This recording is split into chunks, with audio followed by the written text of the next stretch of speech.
What is the one thing all small business owners want to know? Why is it that what I'm doing isn't working? You see, when you build systems the right way, they work with each other. That's what Founders Fire is all about.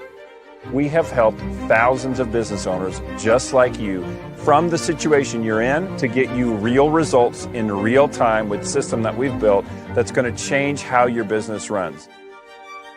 We're going to help you figure out exactly where you are on that roadmap, and we're going to give you a systematic approach over the next 12 months to fully organize, systemize, and align your business with your vision. This is about you, this is about your calling, and this is about right now.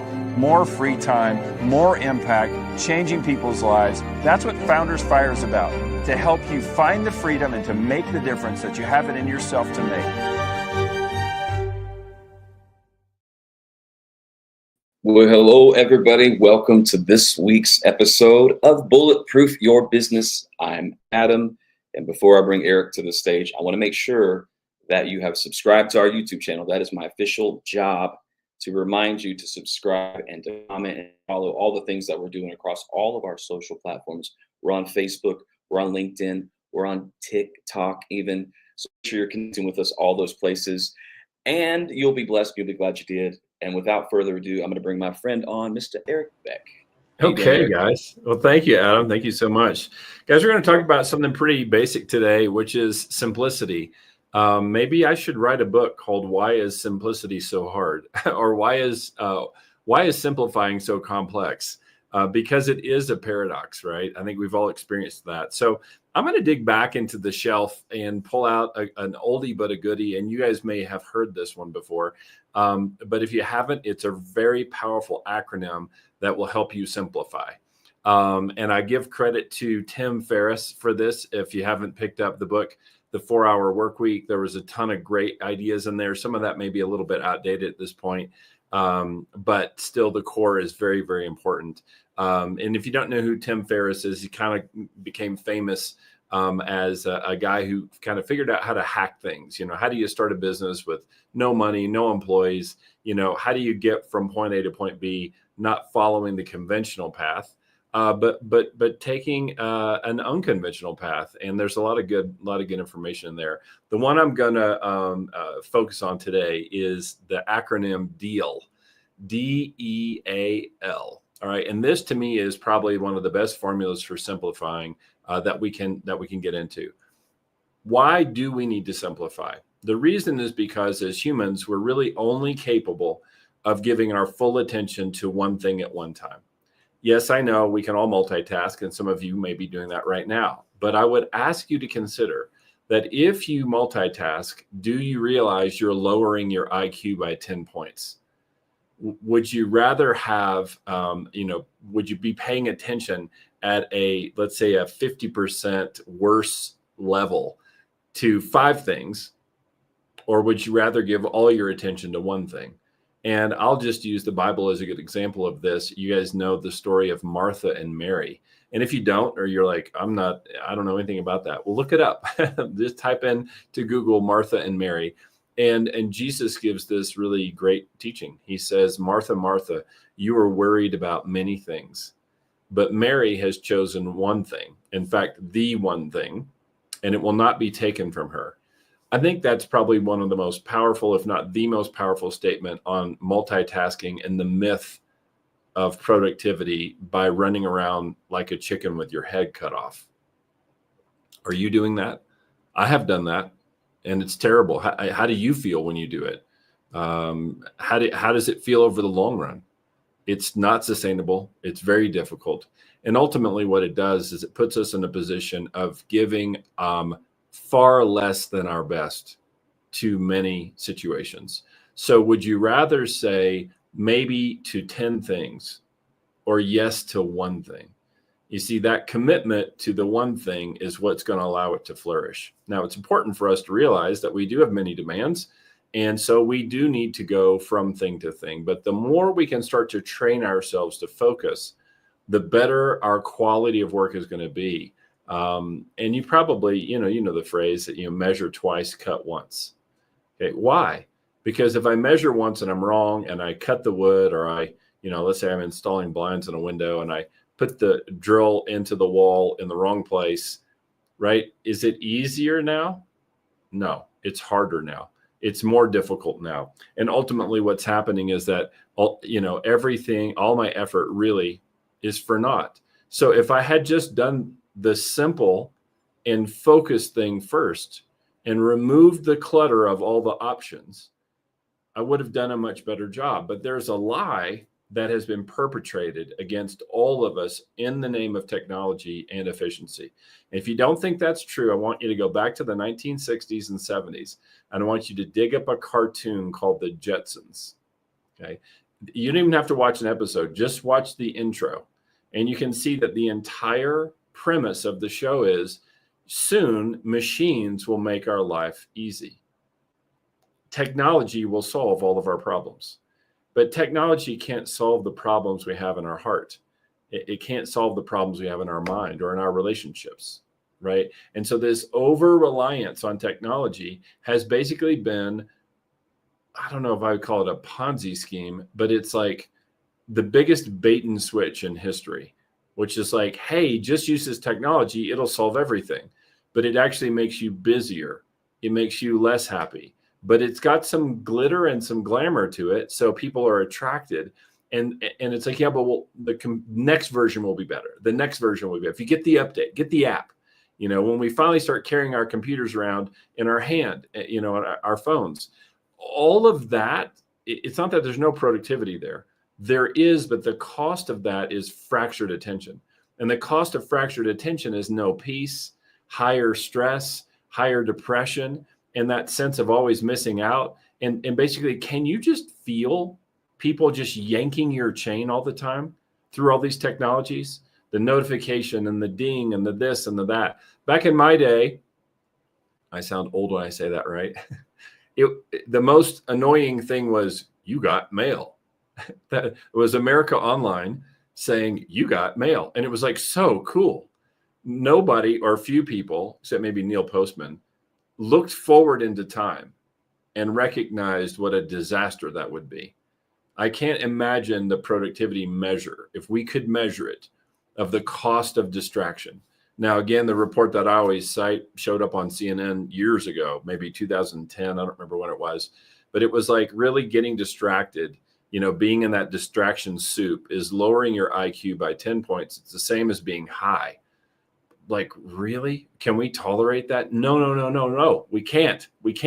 Today's problems require our full attention. And if we give it partial attention, then we're never really going to solve anything. We're just going to keep chasing our tail and chasing the loudest voice, reacting to the scariest headline, and being battered about by these forces that, no, I don't think they're all sitting in a boardroom planning all this out. I think there's a lot of opportunism happening, but it's a feeding frenzy on the attention economy. Okay, so why do we need to simplify? Because all that stuff I just said. That's why. Because if we don't simplify and focus, then we're not going to be effective. And we're not going to live the quality of life that we really could live. I love the Marcus Aurelius quote that the quality of your life depends on the quality of your thoughts. So if my thoughts are scattered, fear-driven, anxious, chasing after all of that, then that is the quality of my life. And the problem is you get used to it and you call it normal. And you're like, well, that's just normal. Or this happens in the business world. Well, that's just business. That's an excuse to say it's awful, but it's normal. And that's not how we should live. We should live in a way that helps us thrive. And one of those tools, literally a muscle, is the muscle of simplification. Am I good at simplifying? So let's go back to the acronym DEAL, DEAL. The first letter in that acronym to help us simplify is delegate. Okay, when I was at eMyth 25 years ago, as the director of training there, I remember going through all the materials there. We used to coach people by saying, does it make sense to spend your time on work someone else could do? And people were like, well, no, and it didn't have a big impact, but it was like, yeah, I know it's probably not great, but whatever. But then we did a little lesson with them, like a little experiment. And we said, all right, let's just try to figure out what your hourly rate should be as a business owner. So let's say your revenue is $1 million a year, or 10 million, or 100,000, whatever it is. Let's go through a little calculation and just see what your time is worth. And for the sake of the training that we were doing, we just said, let's everybody settle on $500 an hour. As a business owner, your time is worth $500 an hour. Now let's do a little time log, and let's estimate over the last week what you spent your time on.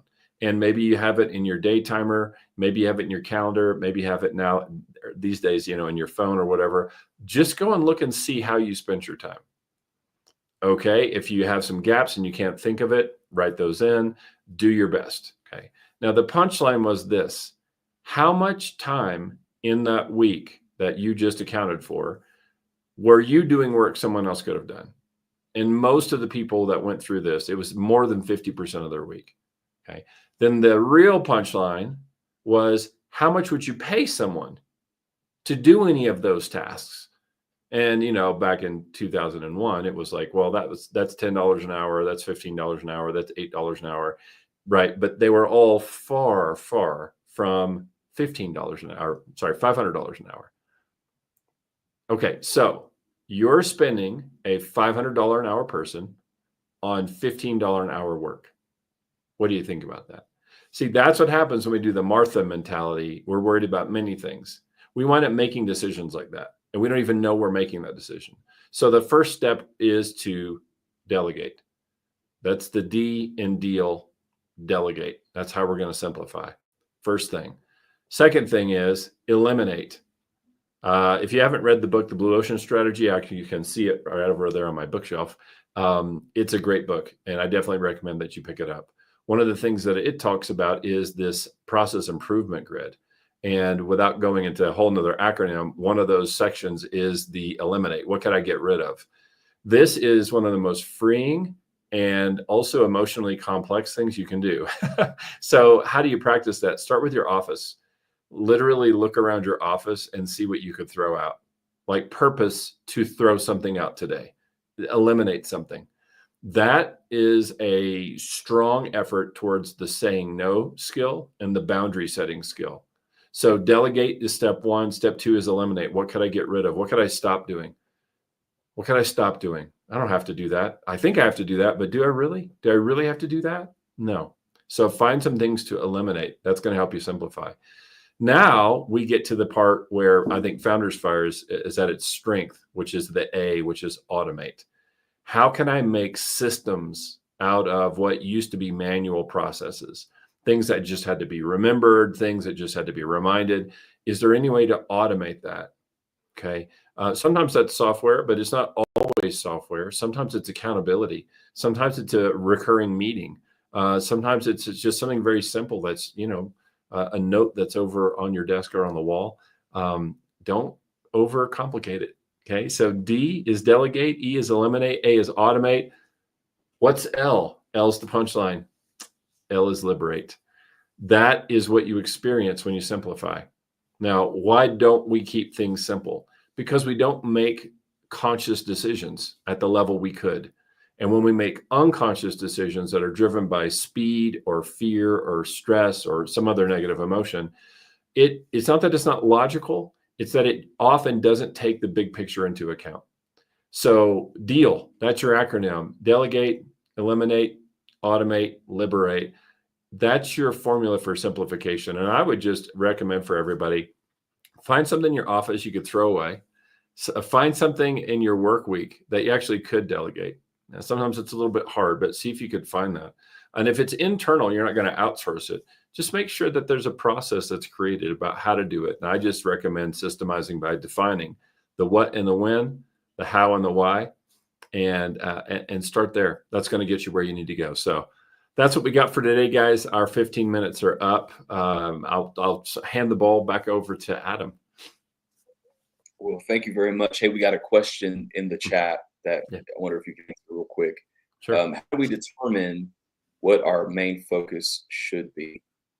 Well, in the big picture, you need to have a perfect customer journey story. That's what we call a strategic vision, because without that, you don't have anything to tie to.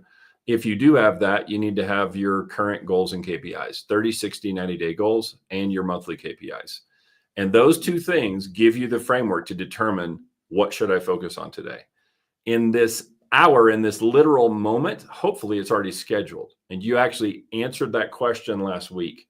So a great thing to start with is to look at the next week and to start to plan out some blocks of your time as though they were appointments, even if they're not with people, where you're going to spend time focusing. If you don't do that, it's like winning the lottery and having no ability to balance your checkbook. You have no idea where the money's going. You have no idea what you're going to spend it on. And you have to make the decision in the moment. I use the martial arts example, Adam, on this. It's like, would you rather get in a fight where you know what the guy's going to do before he does it? Or would you rather get in a fight you have no idea what the guy's going to do? Everyone would say the first one, right? And the reason is because action is faster than reaction. If I already know what they're going to do, I can act so quickly. But if I have to wait to see what they're going to do, then I've got to calculate, the hard drive's got to spin, I got to make decisions under pressure. It's not a good recipe for high performance. So that's my answer to Awesome. that. Well, thank you very much, sir. Thanks for taking time. Likewise. Yeah. Thank you, everybody, for being here with us. We appreciate, I know everybody's so busy, and to take 15 minutes out of their day is an amazing blessing. So thank you all. If you're new to Founders Fire, we're going to show that video we showed at the beginning, just to give you an idea of what we're all about. We hope you have a wonderful and blessed rest of your day. What is the one thing all small business owners want to know? Why is it that what I'm doing isn't working? You see, when you build systems the right way, they work with each other. That's what Founders Fire is all about. We have helped